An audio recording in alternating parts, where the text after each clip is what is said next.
Welcome back. It's 11 past the hour. Renee Schmidt joins us from New York from SheBites.com, talking more about the exciting day in news.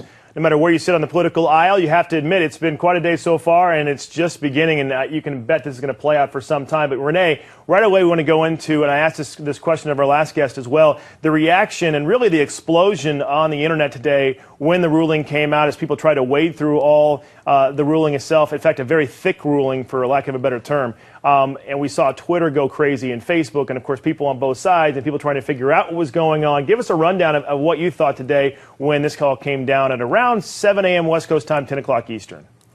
Yeah, you know, the reaction on social media was absolutely wild. You had people saying they want to move to Canada. Obamacare was trending. You had SCOTUS trending. It was a really, really overwhelming response, and everybody had something to say. You know, we talk about trending. I'm looking at it right now. There's still trending. And in fact, in most of the regions of the country, I jump around here, and even overseas, but most of the regions, first of all, 7 of the top 10 trending topics have to do with what that ruling this morning. And then overseas, 4 or 5, depending on where you are worldwide, have to do with that ruling. So quite a big deal in the social media sphere. What does this mean? I mean, you know, a few years ago, you wouldn't have seen this. You might have seen some emails. You might have seen some postings on Facebook. But Twitter really has become a news feed for the world. And there's some other services out there trying to do the same thing, LinkedIn and a few others as well, right?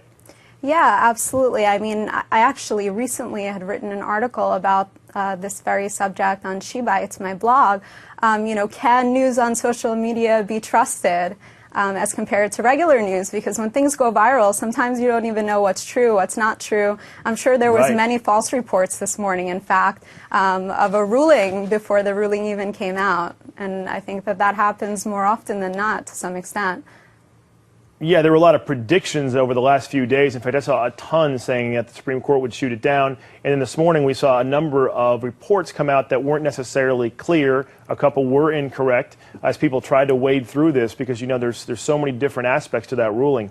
Mentioning SheBites.com, let's change gears a little bit because obviously what's happening in social media is going to continue for some time as this all plays out and as the election gets closer. But I want to talk to you about Facebook too. You know, we had this conversation a couple of weeks ago with one of our other guests about how it seems like history is repeating itself. Back when the internet was in its infancy for most of us, when you had CompuServe, for example, and dial-up. You would go into CompuServe and you got your email there. You got basically your world there. And you only went out to the internet and to sites specifically for specific things here and there. Then we got away from that when it was all site driven. And now it seems like with Facebook, we're getting back, at least they're trying to go back to what CompuServe and AOL did, where you go to their location for everything. And then you might farm yourself out a little bit. Yeah, so I mean, I'm sure everybody is aware of the story that really took place this weekend with Facebook, where people logged in on Monday only to find that their default email address had been changed to an @Facebook address. You know, what's fascinating about this is that Facebook didn't really announce it. They just went ahead and they did this. And it really begs the question of what is it that they were trying to do? Are they trying to, you know, corner the email market as well? Of course, if you do try to message somebody at a Facebook email address, it just pops into their Facebook message box. So, you know, what is it that they were really trying to accomplish by doing this? Well, I mean, it's not a bad idea, but the way they did it, as you mentioned, by not announcing it, kind of just showing up on the scene. You know, you have that. You have them purchasing Instagram for $1 billion, a few other things that have not necessarily given them great press. You know, obviously because they're on top, people are going to go after them. I call it the Yankee syndrome. I don't like the Yankees because they always seem to win, and same with Facebook. They're on top, so everybody wants to beat the guy on top. However, this doesn't bode well for their public relations when you talk about how it kind of just showed up and they took a lot of criticism for it.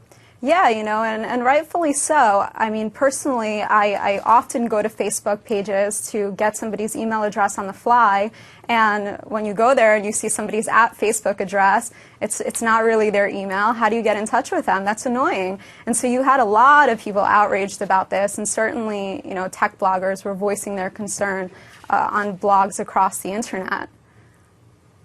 I have a question for you. You know, we have I'll use the news media, for example. We have a Fox Facebook page for myself. I use mine, Adam Housley, Fox News Facebook page, and I have a personal page. I try to separate it out because while I have friends that are viewers, I try to figure out who I went to school with, and who I'm try to somehow separate it out a little bit. But when you try to tell people that and say, hey, can you be my friend on this page, not this page, so I can try to keep everybody in some people get really offended by that. Yeah, people do get offended about that. I also have a fan page for my blog and I have a personal page. But you know what I really like? This new subscribe feature. Since you can, people that friend you, if you don't really know them, they can still just be your subscribers to your public updates. And then you can use your private page in a somewhat public way and post some things that you would like everybody generally to see and keep, your family photos or things that are more personal to yourself. Yeah, good idea. Absolutely.